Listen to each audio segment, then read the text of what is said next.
हो गया। Hello everyone, मेरा नाम है सोनम कुमारी और मैं आप सभी का स्वागत करती हूँ आज के इस सेशन में। आज का जो हमारा सेशन होने वाला है वह क्या है, हम लोग पढ़ने जा रहे हैं आपका पेनिनसुलर प्लेटू ऑफ इंडिया, यानी भारत का प्रायद्वीपीय पठार हम लोग पढ़ने जा रहे हैं। हम आपको बता दें कि हमने आपके फिजियोग्राफिक डिवीजन को स्टार्ट किया था, जिसमें हमने आपको क्या पढ़ा दिया है, आपके भारत का जो उत्तर भारत का हमारा विशाल पर्वत था उसको हमने पढ़ लिया।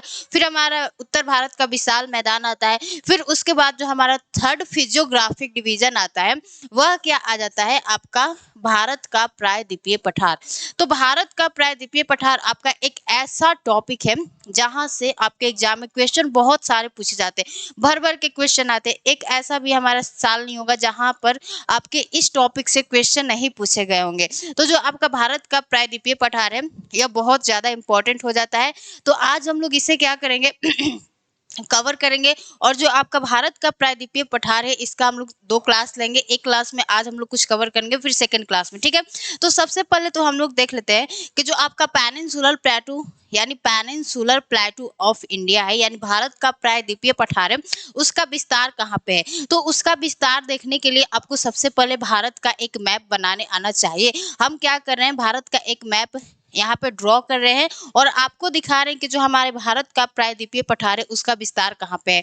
तो यहाँ पे देखिए हमारा, अगर हम लोग भारत की मैप बनाना चाहें तो हमारा भारत का मैप कुछ ऐसा बनना चाहिए, ठीक है। जितने मैप की जरूरत होती है उतने ही मैप को हम लोग क्या कर रहे हैं, स्टार्टिंग से ही बनाते आ रहे हैं। तो सबसे पहले अब हम लोग को क्या देखना है कि जो आपका प्रायद्वीपीय है, यानी जो हमारे भारत का प्रायद्वीपीय पठार है वह हमारे भारत के किस रीजन में पाया जाता है। तो उसका एक्सपेंशन देखने के लिए हम सबसे पहले तो उसका देखिए कहाँ पर उसका विस्तार पाया जाता है उसे देखते हैं। तो यहाँ पर क्या होता है, आपका जो भारत का प्रायद्वीपीय पठार है आपका ऐसे लेके कुछ आपका ऐसे, यानी इतने रीजन में हम लोग क्या देखते हैं, आपके भारत का प्रायद्वीपीय पठार देखते हैं। तो ये जो इतना रीजन हमारे भारत का नीचे वाला एकदम साउथ का जो रीजन है, इस पूरे भाग में हम लोग क्या देखते हैं, आपके भारत के पठार को देखते हैं। तो इसी को हम लोग क्या कहते हैं, आपका भारत का प्रायद्वीपीय पठार। तो इसको अब हम लोग क्या कर लेते हैं, ड्रॉ कर लेते हैं। इसी को हम लोग क्या कहेंगे, आपका भारत का प्रायद्वीपीय पठार।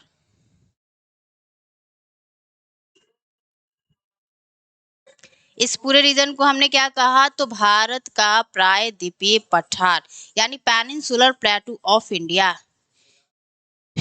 अब यह कितने क्षेत्रफल पर फैला है, इसका लंबाई कितना है, मतलब इसका ऊंचाई कितना है, औसत ऊंचाई कितनी है, वो सारी चीजें हम आपको बता रहे हैं, ठीक है। तो हमने क्या कहा कि ये जो आपका भारत का प्रायद्वीपीय पठार है कुछ आपको ऐसे देखने को मिल रहा है। ये हमारा अरावली पर्वत हो जाता है, यहाँ पे आपका ये अरावली पर्वत हो गया और अरावली पर्वत से यहाँ से हमारा स्टार्ट हो रहा है और यहाँ से कुछ आपका ऐसे विस्तार इसका देखने को मिल रहा है। तो यही हमारा क्या हो जाता है, आपका पेनिनसुलर प्लेटू ऑफ इंडिया। तो सभी लोग क्या करेंगे, मेरे साथ में आपको मैप बनाते चलना है और मैप पर जो जो चीजें हम जैसे जैसे बना रहे हैं वैसे ही आपको बनाना है, क्योंकि जो हमारा जियोग्राफी होता है विदाउट मैप का नहीं होता है, ठीक है। तो ये हमारा हो गया पेनिनसुलर प्लेटू ऑफ इंडिया। तो अब इसे हम लोग भारत का प्रायद्वीपीय पठार क्यों कहते हैं, इसमें हमने आखिर प्रायद्वीप क्यों लगाया, पेनिनसुलर क्यों लगाया, पठार तो है लेकिन पेनिनसुलर हम लोग इसलिए लगाते हैं क्योंकि जो हमारे भारत का प्रायद्वीपीय पठार है वह क्या है, आपके 3 तरफ से क्या है, पानी से घिरा हुआ है, यानी जल से घिरा हुआ है। प्रायद्वीप का मतलब क्या होता है कि हमारे जमीन का एक ऐसा भूभाग जो कि आपके 3 तरफ से पानी से घिरा हुआ रहता है। तो जैसे हमारा इंडिया हो गया, तो यहाँ पे हम लोग, ये बहुत ज्यादा हो जाएगा, ठीक है। यानी जो हमारा इंडिया हो गया, तो हम लोग देखते हैं कि आपके इंडिया के आपके प्रायद्वीपीय पठार के पश्चिम में कौन सा सागर देखने को मिलता है, तो मैम हमारा अरब सी देखने को मिलता है। तो आपके प्रायद्वीपीय पठार के पश्चिम में हमें अरब सी देखने को मिलता है और यहाँ पे हमें पूर्व में कौन सा सागर कौन सा बे देखने को मिलता है, तो यहाँ पे हमें बे ऑफ बंगाल देखने को मिलता है। तो देखिए यहाँ पे, और नीचे में कौन सा ओशियन देखने को मिलता है, तो आपके नीचे में इंडियन ओशियन देखने को मिलता है। ये नीचे में हमारा क्या हो जाता है, आपका इंडियन ओशियन हो जाता है। तो यह क्या है, जो हमारा प्रायद्वीपीय पठार है यह, यानी इसे हमने प्रायद्वीप क्यों कहा, क्योंकि यह 3 तरफ से क्या है, जल से घिरा है। इधर हमारा क्या हो जाता है, आपका अरब सी हो जाता है यानी यहाँ पे क्या हो गया आपका अरब सी हो गया। ठीक है, अरब सी हो गया। नीचे हम लोग क्या देखते हैं, नीचे आपका इंडियन ओशियन आ जाता है। इंडियन ओशियन, इंडियन ओशियन आ गया। ठीक है, फिर हमारे इधर हमारे प्रायद्वीप यानी हमारे पठार के आपके पूर्वी भाग में कौन सा साग मतलब कौन सी खाड़ी आ जाती है, तो आपका आ जाता है बे ऑफ बंगाल। इधर आपका बे ऑफ बंगाल आ जाता है। इतना बात समझ में आ रहा है कि मैम हमने आखिर ये तो पठार है, पठार को हमने जाना, पठार इसे कहते हैं, लेकिन आखिर हमने इसमें प्रायद्वीप क्यों लगाया, तो हमने कहा कि प्रायद्वीप का मतलब क्या होता है, आपके जमीन का एक ऐसा भूभाग जो कि आपके तीन तरफ से क्या होता है, जल से घिरा होता है। तो आप लोग देख रहे हैं कि जो हमारे भारत का दक्षिण वाला भाग है वह एक तरफ से आपके अरब सी से घिरा है, दूसरे तरफ से आपके बे ऑफ बंगाल से घिरा है, और तीसरे तरफ से हम लोग क्या देखते हैं, यह आपके इंडियन ओशियन से क्या है, आपका घिरा हुआ है। तो इस कारण हम लोग क्या कहते हैं, इसे प्रायद्वीपीय भारत का पठार कहते हैं। तो इतना बात आपको समझ में आ गया। थोड़ा सा हमने इसका इंट्रोडक्शन ले लिया कि आपका जो पेनिनसुलर प्लेटू ऑफ इंडिया है उसका एक्सपेंशन कहाँ हमें देखने को मिलता है। तो इसको आप लोग लिख लीजिए, ये हमारा भाग क्या कहलाता है, पेनिनसुलर प्लेटू ऑफ इंडिया। पेनिनसुलर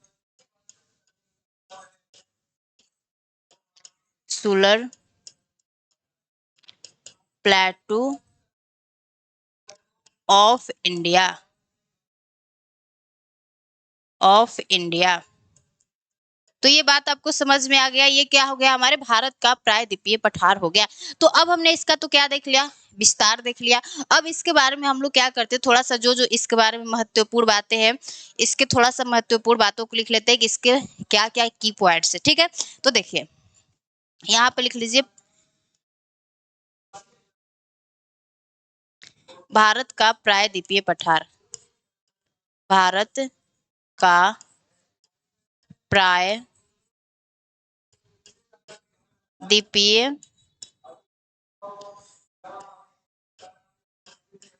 पठार। अब इसके बारे में जो भी की पॉइंट्स है उसे हम लोग क्या करते हैं, एक बार लिख लेते हैं, ताकि आपको याद करने में क्या होगा, बहुत आसानी होगा।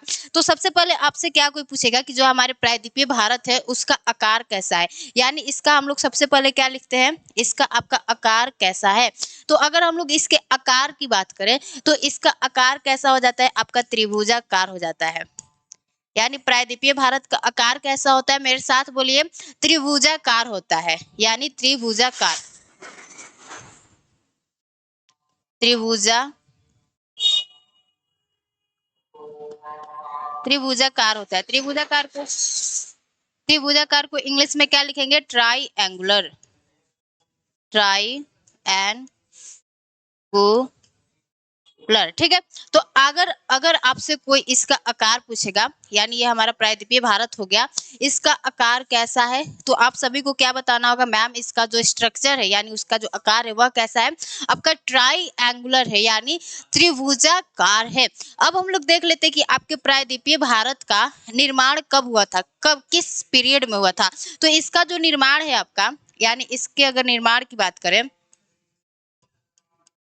तो इसका निर्माण कब हुआ था, तो आपके प्री कैम्ब्रियन एरा में हुआ था। यानी आपके प्रायद्वीपीय भारत के पठार का निर्माण कब हुआ था, तो प्री कैम्ब्रियन एरा में हुआ था। प्री कैम्ब्रियन एरा में हुआ था। ठीक है, तो दो बातें हमने क्या बताया कि आपके प्रायद्वीपीय पठार का आकार कैसा है, तो वह आपका त्रिभुजाकार है, ट्राइएंगुलर है। फिर हमने क्या कहा कि आपका इसका निर्माण कब हुआ था, तो इसका निर्माण आपके प्री कैम्ब्रियन एरा में हुआ था। इसका निर्माण कब हुआ था, मेरे साथ बोलिए, तो प्री कैम्ब्रियन एरा में हुआ था। अब इसका देख लेते हैं कि हम लोग जो इसका विस्तार है, यानी यह जो आपका प्रायद्वीपीय भारत का पठार है वो हमारे भारत के कितने क्षेत्रफल पर फैला है। तो इसका हम लोग अगर विस्तार देखें, यानी विस्तार, तो यह आपके भारत के 16 लाख स्क्वायर किलोमीटर क्षेत्रफल पर क्या है, फैला है। तो 16 थोड़ा सा इसे बड़ा लिखते हैं। ठीक है, 16 lakh square kilometre square kilometre area में फैला है, एरिया में फैला है। ठीक है, अब हमने इसका क्या देख लिया, आकार देख लिया, हमने देख लिया कि इसका निर्माण कब हुआ, तो हमने देखा कि इसका निर्माण जो है वो आपका प्री कैम्ब्रियन एरा में हुआ। फिर हमने कहा कि इसका विस्तार कितने क्षेत्रफल पर है, तो हमने क्या बताया कि 16 लाख स्क्वायर किलोमीटर क्षेत्रफल पर क्या इसका देखने को मिलता है, आपको विस्तार देखने को मिलता है। अब हम लोग क्या देखते हैं कि इसकी औसत ऊंचाई कितना है, यानी इसकी औसत ऊंचाई कितनी है। तो अगर आपसे कोई इसका औसत ऊंचाई पूछता है तो इसकी औसत ऊंचाई कितनी हो जाती है, तो हमारे 600 से 900 मीटर हो जाता है, यानी 600 से लेके आपका 900 मीटर इसकी क्या हो जाती है, औसत ऊंचाई हो जाती है। तो ये क्या हो जाता है, आपके प्रायद्वीपीय पठार के बारे में थोड़ा सा कुछ जो बेसिक जानकारी होता है वो हमने बता दिया। सबसे पहले आपसे कोई क्या पूछ सकता है कि इसका आकार कैसा है, तो त्रिभुजाकार है, यानी ट्राई है। फिर हमने कहा कि इसके बारे में क्या कोई पूछ सकता है, जो सेकंड क्वेश्चन होता है कि इसका निर्माण कब हुआ था, तो इसका निर्माण आपका प्री कैम्ब्रियन एरा में हुआ था। फिर हमने कहा कि इसका विस्तार कहाँ पर है, तो इसका विस्तार हमारे कितने क्षेत्रफल पर है, तो 16 लाख स्क्वायर किलोमीटर एरिया पर यह क्या है, फैला है। फिर हमने कहा कि इसकी औसत ऊंचाई कितनी होती है, तो इसका जो औसत ऊंचाई होता है वो आपके 600 से लेके 900 मीटर तक होता है। अब इस यहाँ पे थोड़ा सा एक बात और जानना है कि हमारे प्रायद्वीपीय पठार से भी क्या निकलेंगी, नदियां निकलेंगी। तो आपके प्रायद्वीपीय पठार की जो भी नदियां होती है वह किस एज में होती है, तो ओल्ड एज में होती है, यानी प्रौढ़ावस्था में होती है। लेकिन आपके हिमालय की जितनी भी नदियां होती है वह किस एज में होती है, तो आपके यंग एज में होती है। तो हमारे यहाँ पे लिख लीजिए कि यहाँ की नदियां, यानी प्रायद्वीपीय भारत की नदियां, प्रायद्वीपीय भारत की सभी नदियां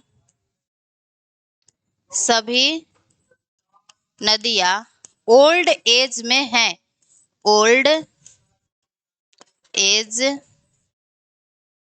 में है। ठीक है, यह क्या है, आपके ओल्ड एज में है। और हमारे हिमालय की सभी नदियां कैसी है, तो वह अपने यंग एज में है। तो यह बात आपको समझ में आ गया। अब हम लोग देखते हैं कि ये जो हमारा प्रायद्वीपीय भारत का पठार है वह हमारे उत्तर भारत के मैदान से कितना ऊंचा है। भाई पठार है तो ऊंचा तो होगा ही होगा, तो कितना ऊंचा है, तो यहाँ पे लिख लीजिए कि यह उत्तर भारत के मैदान से, यह उत्तर भारत के मैदान से 150 मीटर क्या है, ऊंचा है। 150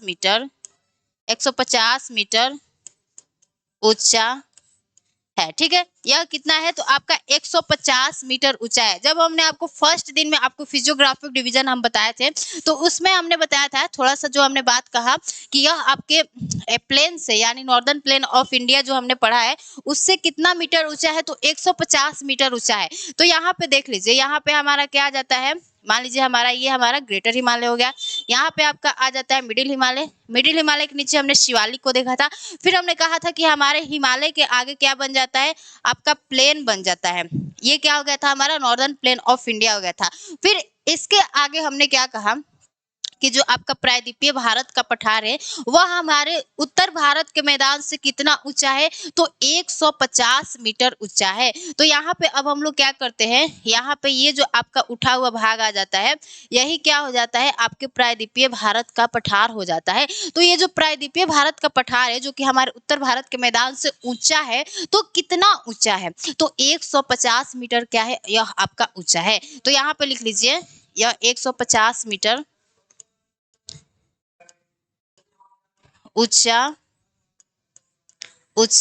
है। ठीक है, ये हो गया हमारा प्रायद्वीपीय भारत का पठार। अगर आपको ये फिजियोग्राफिक डिवीजन थोड़ा सा हम इसका क्या करते हैं, रिवीजन कर दे रहे हैं, तो ये हमारा क्या हो जाता है, आपका नॉर्दर्न प्लेन ऑफ इंडिया हो जाता है, यानी नॉर्दर्न प्लेन ऑफ इंडिया हो गया। और हमने आपसे बात क्या बताया अभी कि जो हमारे प्रायद्वीपीय भारत का पठार है वह आपके उत्तर भारत के मैदान से कितना मीटर ऊंचा है, तो वह आपका 150 मीटर क्या हो जाता है, ऊंचा हो जाता है। और इसे क्या लिख लीजिए, peninsular प्लेटू of India.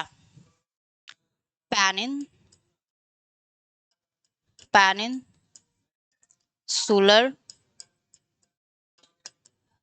प्लेटू of India, ये हमारा प्रायद्वीपीय भारत का पठार हो जाता है। और ये क्या हो जाता है, हमारा greater mountain of north India. Greater mountain of north India, यानी उत्तर भारत का विशाल पर्वत। तो जो हमने आपको बात यहाँ पे लिखवाया कि जो हमारे उत्तर भारत का, यानी जो हमारा प्रायद्वीपीय भारत का पठार है वह आपके उत्तर भारत के मैदान से कितना मीटर ऊंचा है, तो यह आपका 150 मीटर ऊंचा है। जो बात हमने आपको यहाँ पे लिखवाया वही बात हमने आपको क्या किया है, यहाँ पर समझाया है कि यह हमारा हिमालय हो गया। हिमालय के बाद हमने आपका नॉर्दर्न प्लेन ऑफ इंडिया पढ़ा था। फिर हमने कहा कि हमारा आज का टॉपिक पेनिनसुलर प्लेटू ऑफ इंडिया है, यानी जो हमारे प्रायद्वीपीय भारत का पठार है वह आपके उत्तर भारत के मैदान से कितना मीटर ऊंचा है, तो 150 मीटर ऊंचा है। ये सारी बातें जो बेसिक बातें होता है आपके पेनिनसुलर प्लेटू ऑफ इंडिया में, हमने उसको बता दिया। अब हम लोग देख लेते हैं कि आपके भारत के प्रायद्वीपीय पठार में हमें क्या क्या चीजें पढ़ना है। ये जो आपका पठार है, पठार बोलते किसे हैं, तो हमारे पठार कुछ ऐसे होते हैं, यानी जो पठार होता है, पठार ऊपर वाला भाग क्या होता है, फ्लैट होता है। लेकिन जो हमारा माउंटेन होता है, माउंटेन का ऊपर वाला यानी टॉप का जो पार्ट होता है वह क्या होता है, नुकीला होता है। लेकिन हमारा जो पठार होता है, पठार का जो टॉप वाला पार्ट होता है वह क्या होता है, फ्लैट होता है। इसलिए हम लोग क्या कर सकते हैं, पठारी एरिया में रह सकते हैं। तो उसी को हम लोग क्या करते हैं, आज पढ़ते हैं। तो हम लोग देख लेते हैं कि जो आपके भारत का प्रायद्वीपीय पठार है उसमें क्या क्या चीजें पढ़ना है। उसमें तो आपके पर्वत भी आ जाएंगे, पठार भी आ जाएंगे। तो कौन से पर्वत को पढ़ना है, कौन से पठार को पढ़ना है, एक बार उसका हम लोग क्या करते हैं, इंट्रोडक्शन ले लेते हैं कि कौन सा मालवा का पठार कहाँ पे है, बुंदेलखंड का पठार कहाँ पे है, आपका दंडाकारण्य का पठार कहाँ पे है। तो वो सारी चीजें एक बार हम लोग मैप पर देख लेते हैं, ठीक है। तो उसके लिए आपको एक प्यारा सा हमारे इंडिया का मैप बनाना होगा।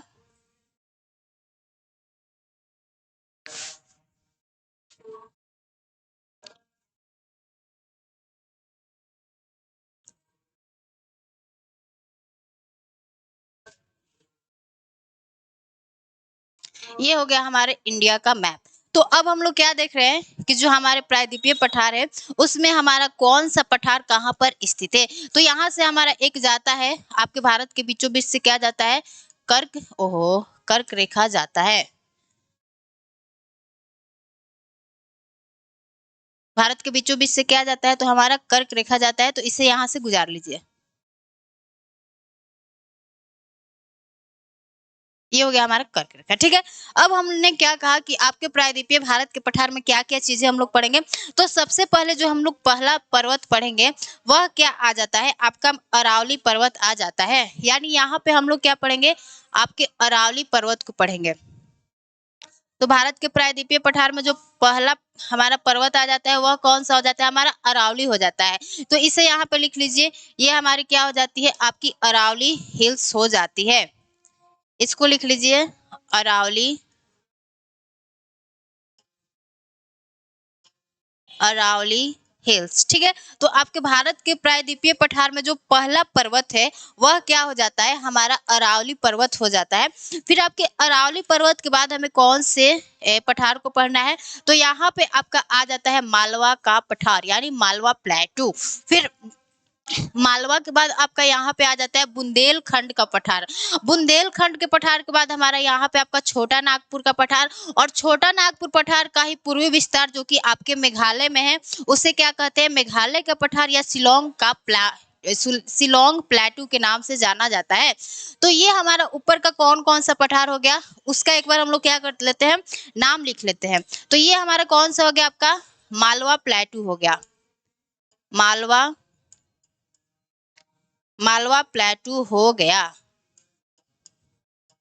जो कि कहाँ है, आपके मध्य प्रदेश राज्य में है। फिर मालवा के बाद हमारा यहाँ पे क्या आ जाता है, ये आपका हो जाता है बुंदेलखंड का पठार। बुंदेलखंड का पठार। बुंदेलखंड के पठार के बाद हमारा एक और छोटा सा पठारी भाग आता है जिसका नाम क्या हो जाता है आपके बघेलखंड का पठार। यहाँ पे थोड़ा सा आप बना लीजिए। यहीं पे हमारा एक छोटा सा प्लेटू आता है जिसका नाम क्या है बघेलखंड का पठार, और ये हमारा हो जाता है छोटा नागपुर प्लेटू। तो इसका नाम लिख लीजिए बघेलखंड का पठार। बघेलखंड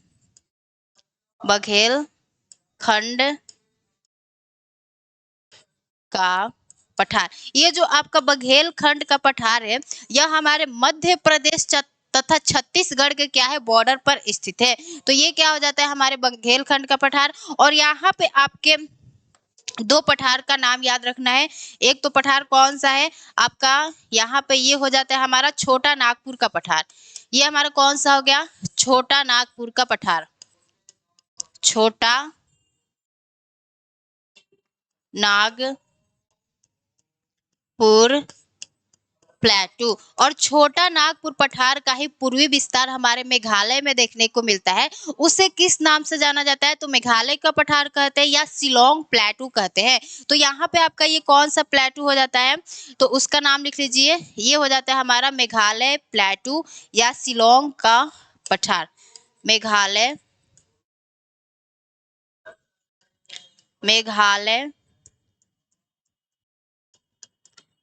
प्लेटू। तो सारे प्लेटू कहाँ कहाँ पर है एक बार आपको आइडिया तो मिल गया ना। और यहाँ पर हमारा कौन सा पठार आ जाता है आपका, यहाँ पर आ जाता है हमारे दंडाकारण्य का पठार। दंडाकारण्य का पठार आगे दो भागों में मतलब विभाजित होता है।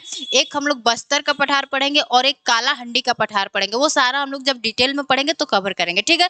तो ये आपका कौन सा पठार हो जाता है, इसका नाम लिख लीजिए एक बार दंडाकारण्य का पठार। दंडाकारण्य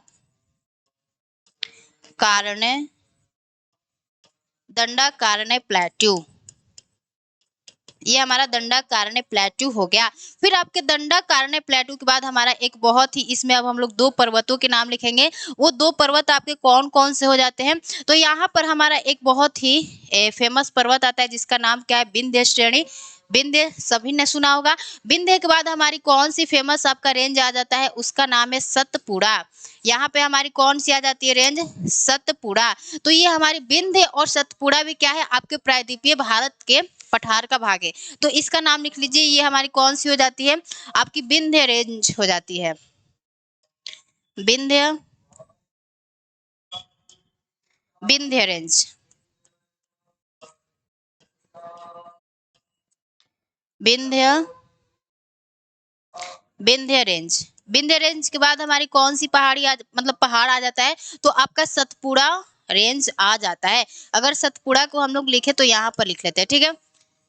ये हमारी सतपुड़ा हिल्स आ जाता है। ये हो गया हमारा कुछ हमारे पठार का नाम, और उसके हमने क्या देख लिया लोकेशन को देख लिया। तो सबसे पहले हम लोग क्या पढ़ेंगे आपके अरावली हिल्स को पढ़ेंगे। अरावली हिल्स के बाद हम लोग क्या पढ़ेंगे आपके मालवा प्लेटू को पढ़ेंगे। मालवा का पठार पढ़ने के बाद हम लोग क्या पढ़ेंगे आपके बुंदेलखंड का पठार पढ़ेंगे जो कि आपके एमपी में है। और बुंदेलखंड का पठार पढ़ने के बाद हम लोग क्या पढ़ेंगे आपके बघेलखंड का पठार जो कि आपके मध्य प्रदेश और छत्तीसगढ़ के कहाँ पर है बॉर्डर पे है। और फिर हम लोग क्या पढ़ेंगे आपका छोटा नागपुर का पठार। छोटा नागपुर पठार का मुख्यतः विस्तार कहाँ है तो आपके झारखंड वाले रीजन में है। और छोटा नागपुर पठार का ही पूर्वी विस्तार जो कि आपके मेघालय में देखने को मिलता है उसे हम लोग क्या कहते हैं मेघालय प्लेटू कहते हैं या शिलोंग प्लेटू कहते हैं। फिर हमने कहा कि आपके छत्तीसगढ़ में एक पठार देखने को मिलता है छत्तीसगढ़ और उड़ीसा में, उससे हम लोग क्या कहते हैं दंडाकारण्य का पठार कहते हैं। तो ये सारे हमारे पठार हो गए। फिर पठार के बाद हमने क्या कहा कि आपके प्रायद्वीपीय भारत में कुछ पर्वत भी हैं। तो हमारा दो फेमस पर्वत, एक आपका विंध्य रेंज हो गया और हमारा सेकंड क्या हो जाता है आपका सतपुड़ा हिल्स हो जाता है। तो ये सारे यहाँ पे हमारे पठार हो गए। और फिर हमारा एक फेमस पठार कौन सा आ जाता है आपका दक्कन प्लेटू आ जाता है। तो जो आपका दक्कन प्लेटू है कुछ यहाँ पर हमें देखने को मिलता है, यानी महाराष्ट्र, कर्नाटक, आंध्र प्रदेश, तेलंगाना, इन सभी राज्यों में हमें क्या देखने को मिलता है तो दक्कन प्लेटू देखने को मिलता है, यानी दक्कन का पठार। यहाँ पे लिख लीजिए दक्कन प्लेट्यू। अब हमारे दक्कन प्लेट्यू के बाद हमारा दो इम्पोर्टेंट आपका एक वेस्टर्न घाट और एक ईस्टर्न घाट बच जाता है। उसे क्या कर लेते हैं, दूसरे मैप पर देख लेते हैं। इसमें थोड़ा सा क्या हो जाएगा, ज्यादा हो जाएगा, इसलिए हम लोग इसे क्या करते हैं, आपके दूसरे मैप पर देखते हैं। तो उसके लिए भी आपको क्या करना होगा, एक इंडिया का मैप बनाना होगा। चलो छोटा बनाते हैं।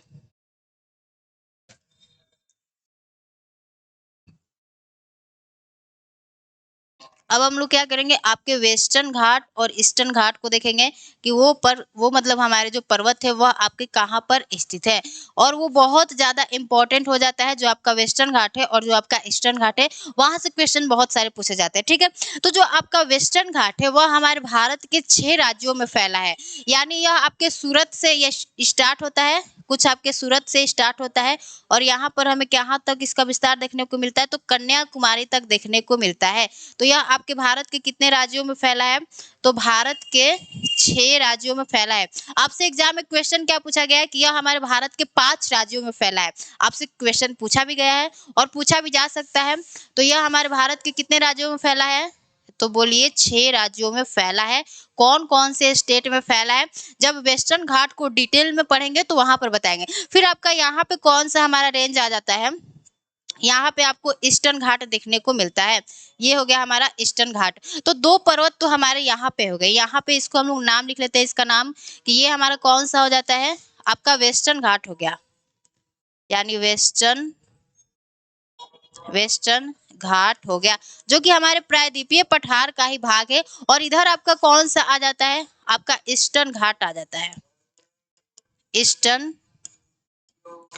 घाट आ जाता है। और आपके वेस्टर्न घाट और ईस्टर्न घाट जहां पे मिलते हैं, जहां पे दोनों का मिलन बिंदु है, उससे हम लोग क्या कहते हैं, तो उसे नीलगिरी पर्वत कहते हैं। तो यहाँ पर क्या होते हैं कि आपके ईस्टर्न घाट, इस रीजन में आपके ईस्टर्न घाट और वेस्टर्न घाट, यानी आपसे कोई पूछेगा कि ईस्टर्न घाट और हमारे वेस्टर्न घाट कहाँ पर मिलते हैं, तो जिस रीजन में मिलते हैं वहां पर हम लोग उसको किस नाम से जानते हैं, तो उसे नीलगिरी की पहाड़ी कहते हैं। तो यहाँ पे ये आपका कौन सा माउंटेन हो जाएगा, नीलगिरी हिल्स, नीलगिरी हिल्स। यहीं पर क्या होते हैं, जो हमारे ईस्टर्न घाट है और वेस्टर्न घाट है, आपस में क्या होते हैं, आके मिल जाते हैं। तो ये आपका हो गया एक वेस्टर्न घाट और हमारा दूसरा क्या हो गया, ईस्टर्न घाट। तो ये बातें आपको समझ में आ गया कि अब हमारे प्रायद्वीपीय भारत के पठार में क्या क्या चीजें पढ़ना है, उसका आपको एक आइडिया मिल गया कि कौन से पठार के बारे में हम लोग पढ़ेंगे, कौन से पर्वतों को हम लोग इसमें पढ़ेंगे। तो इसमें हम थोड़ा सा एक बार आपको रिवीजन करा दे रहे हैं कि सबसे पहले हमने आपको स्टार्ट क्या किया, एक बार रिवीजन करा रहे हैं। भारत का प्रायद्वीपीय पठार स्टार्ट किया, तो हमने आपको इसका इंट्रोडक्शन दिया कि इसका विस्तार कहाँ पर है, तो इसका विस्तार हमारे भारत के दक्षिण वाले रीजन में देखने को मिलता है। फिर हमने आपसे कहा कि इसे प्रायद्वीप हम क्यों कहते हैं, तो प्रायद्वीप क्यों कहते हैं, क्योंकि यह 3 तरफ से क्या है, जल से घिरा, एक तरफ से अरब सी है और एक तरफ हमारा इंडियन ओशियन आ जाता है, और इधर क्या आ जाता है, हमारा बे ऑफ बंगाल आ जाता है। फिर हमने आपसे कहा कि थोड़ा सा इसके बारे में कुछ जो महत्वपूर्ण बातें होती है उससे लिख लेते हैं। तो हमने कहा कि इसका आकार कैसा है, तो त्रिभुजाकार है, यानी ट्राई एंगुलर है। फिर हमने कहा कि इसका निर्माण कब हुआ था, तो इसका निर्माण आपके प्री कैम्ब्रियन एरा में हुआ था। फिर हमने आपसे पूछा कि इसका विस्तार कहाँ पे, मतलब कितने क्षेत्रफल पर यह हमारे फैला है, तो यह आपके 16 लाख स्क्वायर किलोमीटर एरिया पर फैला है। फिर हमने आपसे इसकी औसत ऊंचाई पूछा, यानी इसका जो औसत ऊंचाई है वह कितना है, तो आपके 600 से 900 मीटर इसकी औसत ऊंचाई है। फिर हमने क्या कहा कि प्रायद्वीपीय भारत की सभी नदियां क्या है, हमारे ओल्ड एज में, यानी प्रौढ़ा अवस्था में, लेकिन हिमालय की सभी नदियां क्या है, आपके यंग एज में है। फिर हमने कहा कि यह हमारे उत्तर भारत के मैदान से क्या है, 150 मीटर ऊंचा है। यानी भाई जब पठार है तो पठारी भाग ऊंचा होता है, तो कितना ऊंचा है हमारे उत्तर भारत के मैदान से, तो 150 मीटर ऊंचा है। फिर हमने आपसे क्या कहा कि हम लोग एक बार इंट्रोडक्शन ले लेते हैं कि हमारे प्रायद्वीपीय भारत के पठार में कौन कौन से पठार और कौन कौन से पर्वत के बारे में पढ़ना है। तो हमने कहा कि सबसे पहले तो हम लोग अरावली हिल्स के बारे में पढ़ेंगे, अरावली हिल्स के बाद हम लोग मालवा का पठार पढ़ेंगे, मालवा का पठार पढ़ने के बाद हम लोग क्या पढ़ेंगे, बुंदेलखंड का पठार। ये जो मालवा है और जो आपका बुंदेलखंड का पठार है दोनों आपके मध्य प्रदेश में पड़ जाएगा। ठीक है, फिर हमारा लास्ट क्या आ जाता है आपका बघेलखंड का पठार। यहाँ पे बुंदेलखंड और बघेलखंड में कंफ्यूज नहीं होना है। जो आपका बघेलखंड का पठार है यह हमारे एमपी और छत्तीसगढ़ के बॉर्डर पर स्थित है। फिर हमने आपसे कहा कि यहाँ पर हमें क्या पढ़ना है, छोटा नागपुर का पठार पढ़ना है जो कि मुख्यतः झारखंड में है। और छोटा नागपुर पठार का ही हमारा पूर्वी विस्तार जो कि आपके मेघालय में देखने को मिलता है, उससे हम लोग मेघालय का पठार कहते हैं। वो सारी बातें हमने आपके ऊपर का बता दिया। फिर हमने आपसे कहा कि हमें इसमें दो पर्वतों को पढ़ना है। दो पर्वत कौन हो जाते हैं, तो एक आपका हो जाता है विंध्य श्रेणी, और विंध्य के नीचे हमारी सतपुड़ा रेंज आ जाती है जो कि दोनों महत्वपूर्ण हमारे रेंज है और यहाँ से क्वेश्चन पूछे गए हैं। फिर हमने कहा कि यहाँ पे हमारे छत्तीसगढ़ और उड़ीसा में हमें क्या देखना है, दंडाकारण्य का पठार देखना है। फिर हमने कहा कि आपके यहाँ पे महाराष्ट्र, कर्नाटक और आंध्र प्रदेश और तेलंगाना भारत के 4-5 राज्यों में क्या है, दक्कन प्लेटू हमें देखने को मिलता है। फिर हमने आपसे और दो पर्वत के नाम बताए कि हमें एक वेस्टर्न घाट पढ़ना है और सेकंड हमें ईस्टर्न घाट पढ़ना है। फिर हमने आपसे बताया कि आपका जो वेस्टर्न घाट और ईस्टर्न घाट एक जगह पे मिलते हैं, वह जहां पर मिलते हैं उसे हम लोग क्या कहते हैं, नीलगिरी हिल्स कहते हैं। तो सारी डिटेल्स हमने आपको मतलब जो इंट्रोडक्शन था आपके भारत मतलब हमारे प्रायद्वीपीय भारत का जो पठार था उसका हमने इंट्रोडक्शन दे दिया। अब हम लोग क्या करते हैं, अब सबको डिटेल में पढ़ना स्टार्ट करते हैं। थोड़ा सा उसके बारे में कुछ कुछ जानकारी ले लेते हैं। ये जो हमारा अरावली हिल्स है, यानी यहाँ पे जो हमारा, कहाँ गया भाई, ये जो हमारा अरावली हिल्स है, अब इसकी सबसे हाईएस्ट पीक क्या है, यह कैसा पर्वत है, वो सारी बातें अब हम लोग क्या करते हैं, यहाँ पर पढ़ना स्टार्ट करते हैं। तो यहाँ पे लिखिए अरावली हिल्स। अरावली हिल्स यहाँ पे हमारा होगा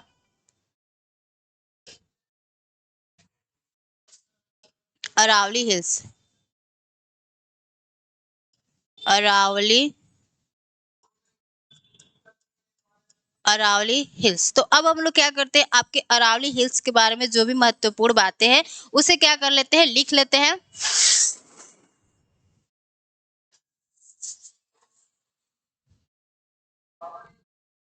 तो देखिए जो आपका अरावली पर्वत है, अब उसके बारे में क्या क्या बातें लिखना है वह एक बार हम लिखते हैं, और आप लोग भी मेरे साथ में नोट्स बनाते चलेगा, लिखते चलेगा, ताकि आपको रिवीजन करने में परेशानी नहीं हो। तो अरावली पर्वत के बारे में अगर सबसे पहली जो हम लोग बात लिखते हैं, तो यह क्या है, आपके विश्व का सबसे पुराना वलित पर्वत है।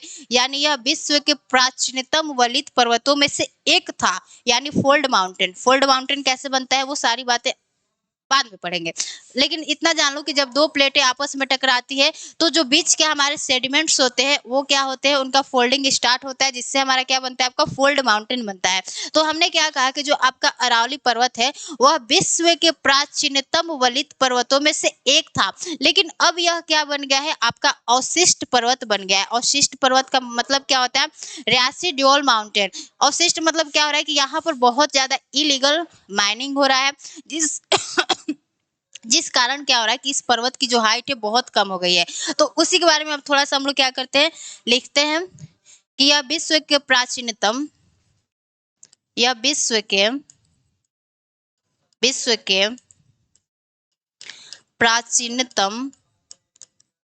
प्राचीनतम प्राचीनतम वलित पर्वतों में से एक था। विश्व के प्राचीनतम वलित पर्वतों में से एक था। लेकिन अब यह क्या बन गया है, आपका अवशिष्ट पर्वत बन गया है। लेकिन अब यह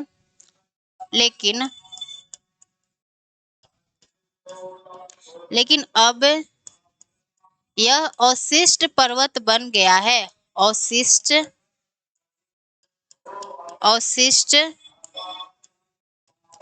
पर्वत बन गया है।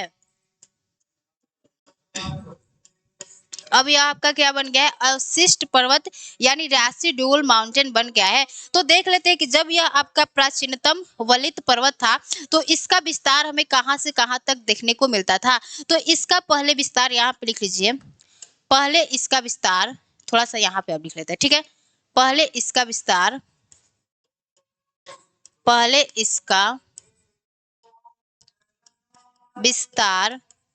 हिमालय के फुटहिल्स से, यानी हिमालय के फुट हिल्स को हिंदी में क्या कहते हैं, गिरिपथ कहते हैं, ठीक है। तो पहले इसका विस्तार हिमालय के फुटहिल्स से आपके लक्षद्वीप तक था। हिमालय के फुटहिल्स से लक्षद्वीप तक तक था था परंतु अब इसका विस्तार कहां से कहां तक हो गया, थोड़ा सा उसे देख लेते हैं कि अब जो हमारी अरावली पर्वत है उसका विस्तार हमें कहां से कहां तक देखने को मिलता है। तो ये हमारी क्या हो जाती है, आपकी अरावली हिल्स हो जाती है। ये हमारी क्या हो गई, आपकी अरावली पर्वत हो गई, जो कि कहाँ है, राजस्थान और गुजरात में मुख्यतः देखने को मिलती है। तो अब इसका विस्तार आपका कहाँ पर देखने को मिलता है, कहाँ कहाँ, ये इसका उत्तरी भाग हो गया और ये इसका क्या हो गया, आपका दक्षिणी भाग हो गया। तो यह आपके कहाँ से कहाँ तक फैली है, तो यह उत्तर में कहाँ से फैली है, तो यह आपके दिल्ली से लेके और आपके दक्षिण में कहां तक फैली है, तो गुजरात में एक हमारा शहर आता है, उसका नाम क्या है, पालनपुर। तो यहाँ पर क्या लिख लीजिए, पालनपुर। पालनपुर कहाँ है, तो गुजरात में। एटलस में आपको बहुत इजीली दिख जाएगा, ठीक है। तो अब इसका विस्तार कहाँ है, दिल्ली से लेके आपके गुजरात के पालनपुर तक है। तो अब इसका जो विस्तार है कितने राज्यों में है, उसका अब हम लोग क्या कर लेते हैं, नाम लिख लेते हैं कि अब इसका विस्तार, इसको थोड़ा सा यहाँ पर कर लेते हैं, ठीक है। अब इसका विस्तार भारत के कितने राज्यों में है उसे देख लेते हैं, ठीक है। अब इसका विस्तार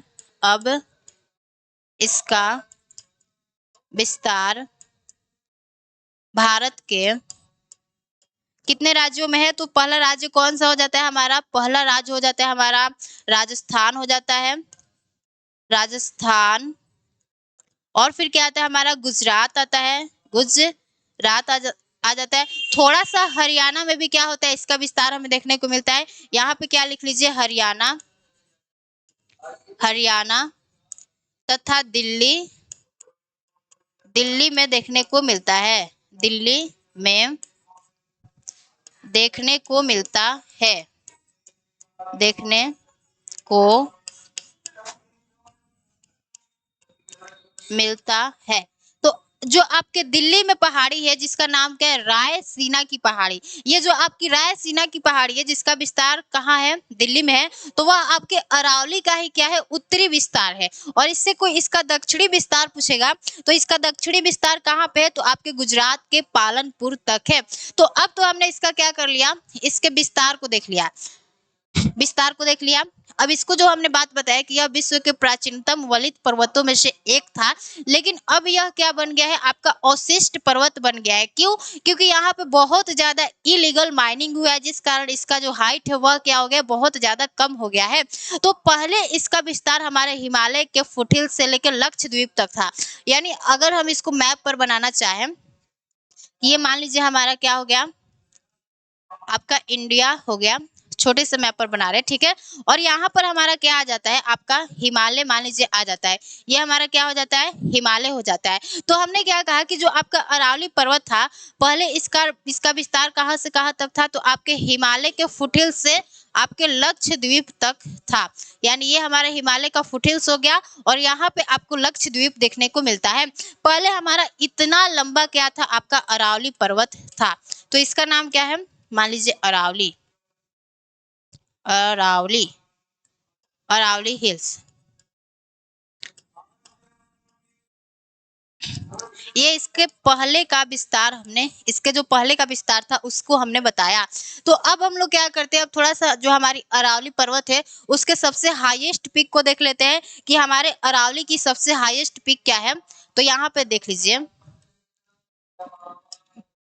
ये हो गई हमारी अरावली पर्वत।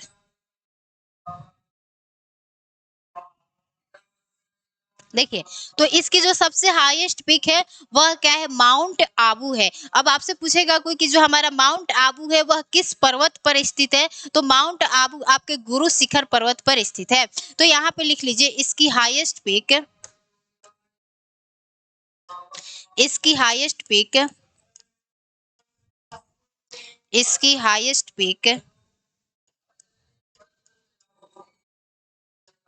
हाईएस्ट पीक माउंट आबू है, माउंट आबू है, जो कि गुरु शिखर पर्वत पर स्थित है, जो कि कहाँ है, जो कि आपके गुरु शिखर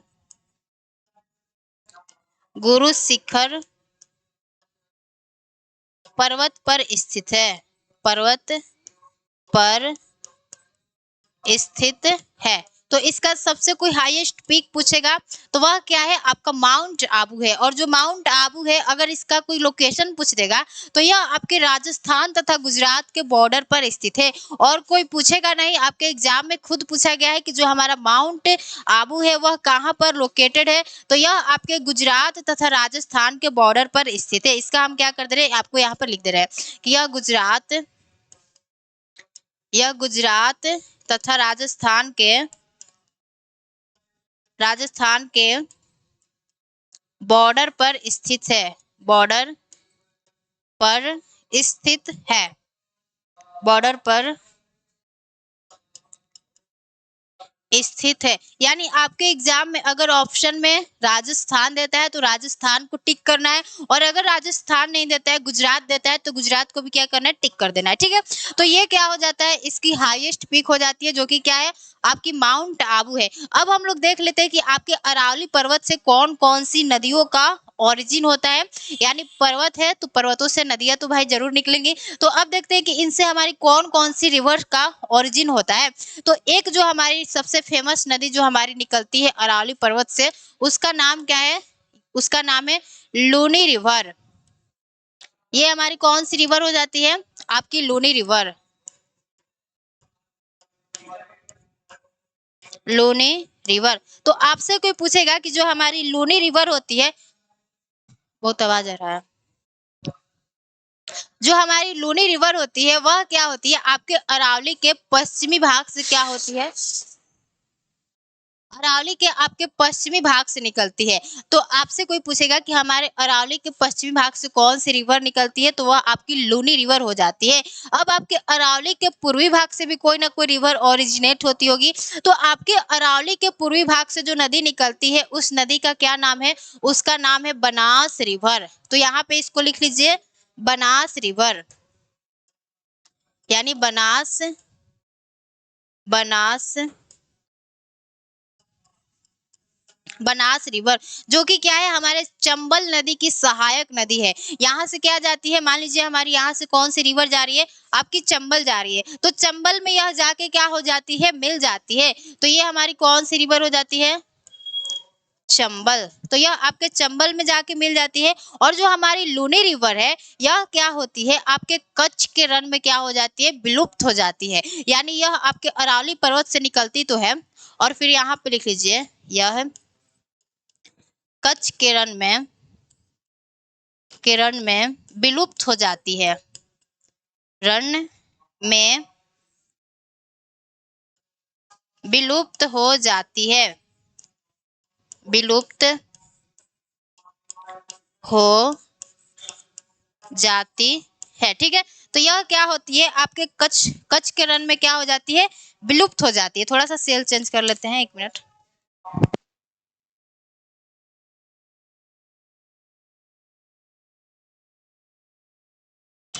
तो हमने आपके लूनी रिवर के बारे में क्या बताया कि जो आपकी लूनी रिवर होती है वह आपके कच्छ के रण में क्या हो जाती है, विलुप्त हो जाती है। तो ये सारी बातें हमने बता दिया। अब आपके लूनी रिवर के आपके दक्षिणी भाग से क्या होती है, एक रिवर हमारी ओरिजिनेट होती है, जिसका नाम क्या है, आपका साबरमती रिवर। यानी यहाँ से हमारी एक रिवर निकलेगी, इसको हम लोग यहाँ पे कर लेते हैं। ठीक है, ये हमारी हो गया आपका अरावली पर्वत,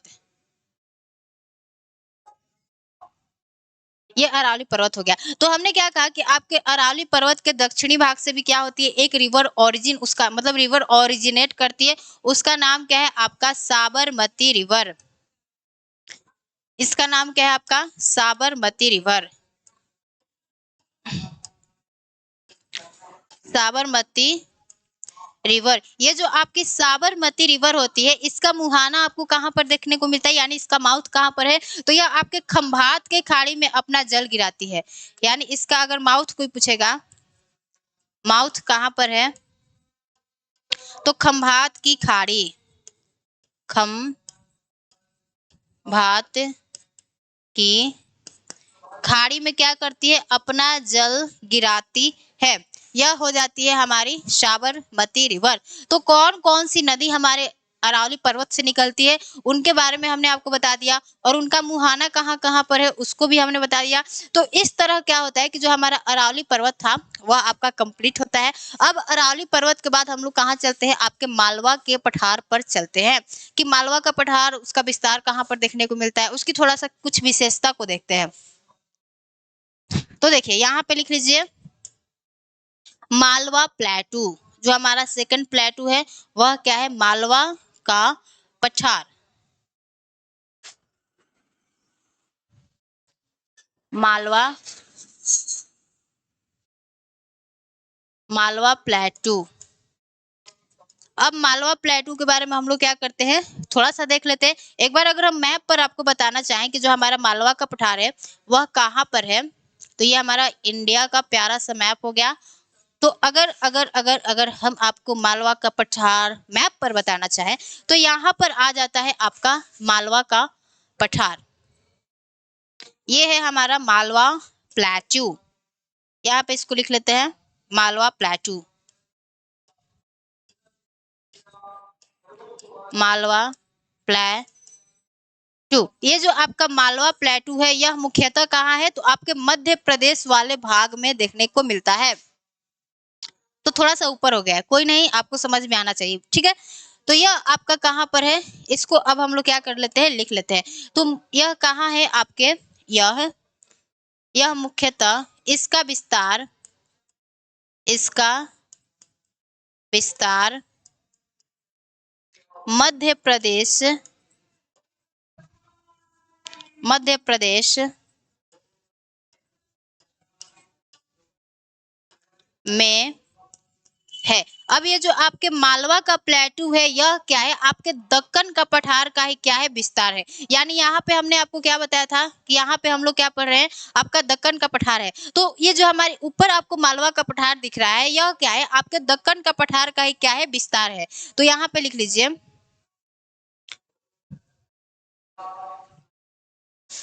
कहाँ गया भाई,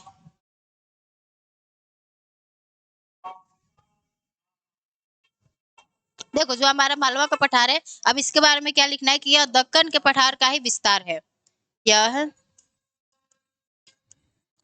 दक्कन के पठार का ही विस्तार है, ठीक है, विस्तार है। इतना समझ में आ गया। तो जो आपका दक्कन का पठार है वह किस चट्टान से मिलकर बना है, तो जो आपका दक्कन का पठार है वह आपके बेसाल्ट रॉक से मिलकर बना है। तो ये जो आपका मालवा का पठार है यहाँ पर भी क्या पाया जाएगा, आपका बेसाल्ट रॉक पाया जाएगा। और जब आपके बेसाल्ट रॉक का क्या होता है, इरोजन होता है, तो बेसाल्ट रॉक के इरोजन से हमें क्या देखने को मिलता है, ब्लैक सॉइल देखने को मिलता है, यानी काली मिट्टी देखने को मिलती है। तो यहाँ पे क्या पाया जाएगा, आपका बेसाल्ट रॉक पाया जाएगा। और जब बेसाल्ट रॉक का हमारा इरोजन होता है यानी उसका अपरदन होता है, तो वहां पे हमें क्या देखने को मिलता है, मेरे साथ बोलिए, ब्लैक सॉयल देखने को मिलता है, यानी काली मिट्टी का विस्तार वहां पे आपको देखने को मिलेगा, ब्लैक सॉयल। तो यहाँ पे हमारे एमपी के कुछ रीजन में भी क्या होगा, आपका काली मिट्टी देखने को मिलेगा। तो ये बात हमने आपको बताया। अब इसके बारे में जो हमारा एक महत्वपूर्ण बात आता है वह क्या आता है कि जो आपका मालवा का पठार है यह क्या है, आपके पेनी प्लेन का एग्जाम्पल है, यानी समप्राय मैदान का उदाहरण है। अब समप्राय मैदान क्या होता है अभी आपको बता रहे, ठीक है। पहले उसको लिख लेते हैं कि यह पेनी प्लेन का एग्जाम्पल है। पेनी प्लेन को हिंदी में क्या कहते हैं, तो समप्राय मैदान बोलते हैं। इसको हिंदी में क्या कहेंगे, समप्राय मैदान कहेंगे। तो ये आपका समप्राय मैदान क्या होता है उसे थोड़ा सा एक बार हम लोग क्या कर लेते हैं, देख लेते हैं कि होता क्या है कि जब आपके पठारों को, यानी ये क्या हो गया हमारा, ये मान लीजिए हमारे मालवा का पठार हो गया। तो होता क्या है कि जब आपके किसी भी पठारी भाग को जो हमारी नदी होती है उससे इरोड करके क्या करती है, उसे प्लेन का मतलब उसे प्लेन बना देती है। मान लीजिए हम यहाँ पे अगर आपको मैं समझाना चाहूँ, एक मिनट, ये हमारा क्या था, आपका मालवा का पठार है। लेकिन इस भाग में क्या हो रही है कि हमारी बहुत सी क्या होती है, रिवर फ्लो करती है। जैसे आपकी नेवाज रिवर हो गई, आपकी छिपरा रिवर हो गई, आपकी काली सिंध रिवर हो गई, आपकी पार्वती रिवर हो गई। तो ये सारी नदियां क्या करती है, इस पठार को क्या करती है, इरोड करते जाती है, इरोड करते जाती है, यानी उनका अपर्दन करते जाती है। तो जैसे जैसे यह अपर्दन करती है तो इनका हाइट क्या होता है, मान लीजिए इसका हाइट क्या होता है, घटता जाता है। इसका हाइट अब यहाँ से यहाँ हो गया, फिर इसका हाइट जो है इतना घट के कम हो गया। तो इस तरह क्या होता है, इसका हाइट जो है वह घटते जाता है और एक समय आता है कि यह बिल्कुल क्या हो जाता है, आपका फ्लैट हो जाता है, यानी समतल मैदान बन जाता है। उसी को हम लोग क्या कहते हैं, पेनी प्लेन बोलते हैं। यानी अब यह क्या बन गया, पूरी तरह फ्लैट बन गया। यह पूरी तरह क्या बन गया, फ्लैट बन गया। इसी को हम लोग क्या कहते हैं, आपका पेनी प्लेन मैदान बोलते हैं। यानी पेनी यहाँ पे लिख लीजिए, समप्राय मैदान, समप्राय मैदान। तो आपके एग्जाम में क्वेश्चन पूछा जा सकता है कि आपके मालवा के पठार की कौन कौन सी प्रमुख नदियां हैं, नदियों के नाम बताइए। तो यहाँ की प्रमुख नदियों की अगर हम बात करें तो इसको थोड़ा सा हम लोग क्या करते हैं, लिख लेते हैं यहीं पर कि यहाँ की प्रमुख नदियां, यहाँ की प्रमुख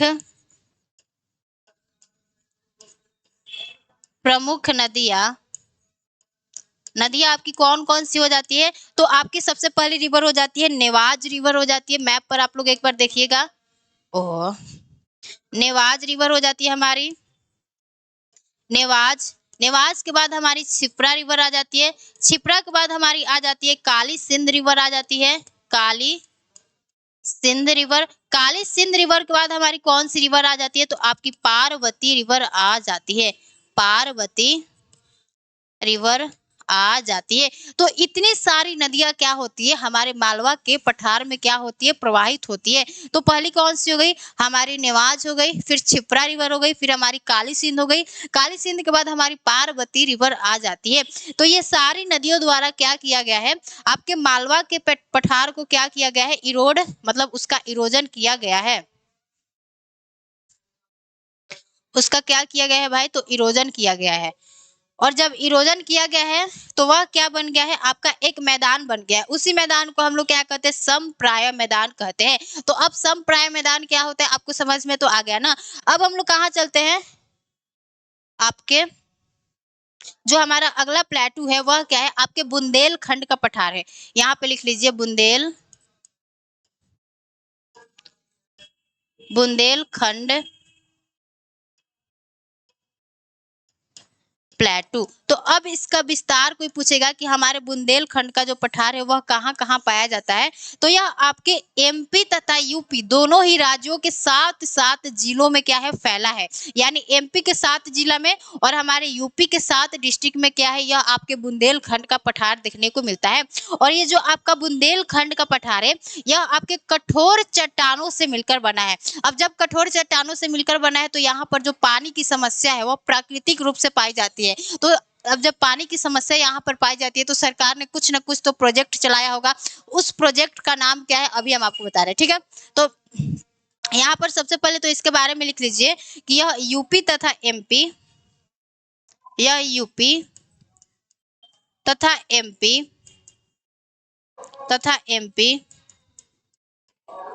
दोनों ही राज्यों के 7 जिलों में फैला है। 7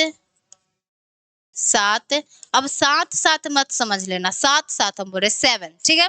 7 जिलों में फैला है,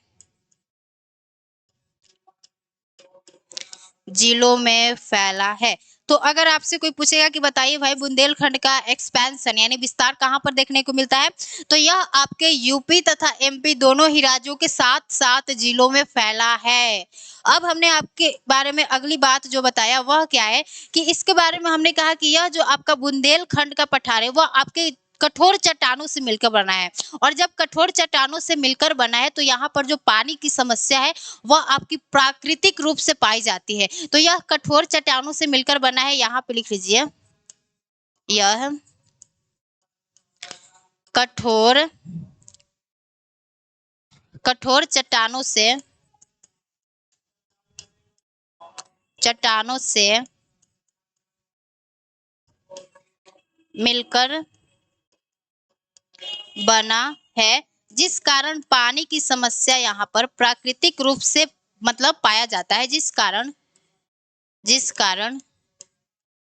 पानी की समस्या यहाँ पर प्राकृतिक रूप से पाया जाता है।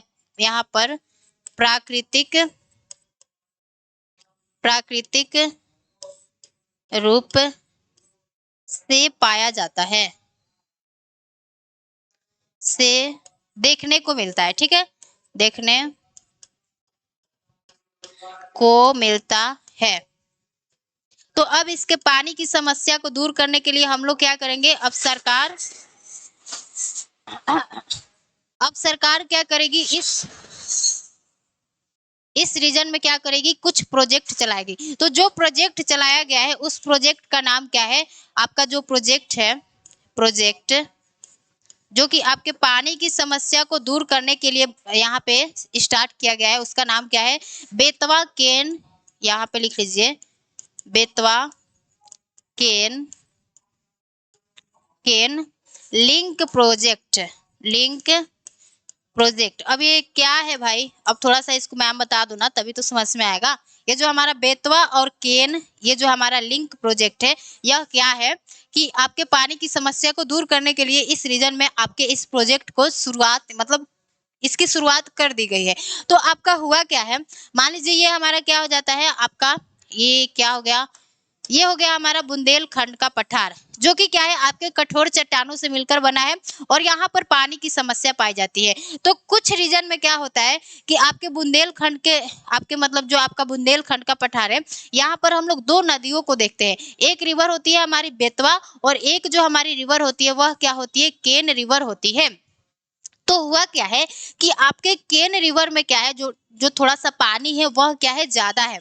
तो हमारे केन रिवर के पानी को क्या कर दिया जाएगा, इसको मोड़ के कहा कर दिया जाएगा, आपके बेतवा रिवर में ला दिया जाएगा, ताकि इस रीजन में क्या हो जाए, जो पानी की समस्या है उसका निपटारा हो सके। तो इस प्रोजेक्ट को ही हम लोग क्या कहते हैं, बेतवा केन लिंक प्रोजेक्ट कहते हैं। यानी बेतवा और केन लिंक प्रोजेक्ट, लिंक का मतलब क्या हो रहा है कि हम लोग दोनों नदियों को आपस में क्या कर रहे हैं, एक नहर के द्वारा, एक कैनाल के द्वारा हम लोग क्या करते हैं, जोड़ देते हैं। जिस कारण क्या होगा कि इस रीजन में जो हमारी पानी की समस्या है उसकी समस्याओं से हम लोग क्या कर सकते हैं, निपटारा या छूट पा सकते हैं। तो इसी को हम लोग क्या कहते हैं, बेतवा केन लिंक प्रोजेक्ट। तो ये हमारी कौन सी रिवर हो जाती है, ये तो आपकी केन रिवर हो गई, और ये हमारी कौन सी हो गई, आपकी बेतवा रिवर हो गई। यह आपके करंट अफेयर्स का क्वेश्चन है, यहाँ से एग्जाम में क्वेश्चन पूछा भी जा सकता है। अब आपको देखना क्या है कि जो हमारी केन रिवर है वह हमारे एमपी यानी हमारे मध्य प्रदेश के किस हमारे नेशनल पार्क से क्या होती है, गुजरती है। आपको ये एक बार एटलस में देखना है, ठीक है। तो ये हो गया हमारा बुंदेलखंड का पठार। अब हम लोग कहाँ आ जाते हैं, आपके बघेलखंड के पठार पर आ जाते हैं कि जो आपका बघेलखंड का पठार है वह आपका कहाँ पर देखने को मिलता है, बघेलखंड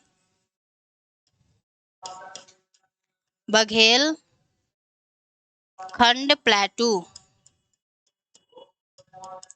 तो इसका बस विस्तार आप लोग लिख लीजिए कि यह आपके मध्य प्रदेश तथा छत्तीसगढ़ के बॉर्डर पर क्या है, स्थित है। यह मध्य प्रदेश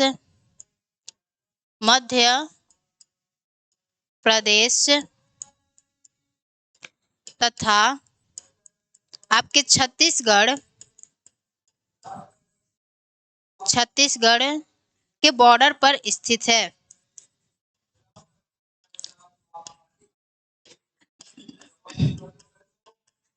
के बॉर्डर पर स्थित है। तो आज के लिए बस हम लोग क्या करते हैं, इतने ही पठार को रखते हैं। अब जो भी पठार हमने आपको बताया, उन सारे पठार को आपको क्या करना है, एक बार उन सबका रिवीजन करना है कि हमारे अरावली पर्वत के बारे में हमने पढ़ लिया, आपके मालवा प्लेटू के बारे में पढ़ लिया, बुंदेलखंड के पठार के बारे में पढ़ लिया, और फिर हमने बघेलखंड का पठार पढ़ लिया। अब जो हमारा नेक्स्ट क्लास होगा उसमें हम लोग विंध्य श्रेणी, विंध्य रेंज और आपके सतपुड़ा हिल्स और आपके छोटा नागपुर पठार और आपके मेघालय के पठार और दंडा कारण्य के पठार को पढ़ेंगे। फिर जो हमारा एक और क्लास होगा उसमें हम लोग क्या पढ़ेंगे, आपके वेस्टर्न घाट और ईस्टर्न घाट को बहुत अच्छे से डिटेल में पढ़ेंगे। तो आज के लिए बस इतना ही रखते हैं, और तब तक के लिए सभी को जय हिंद, नमस्ते।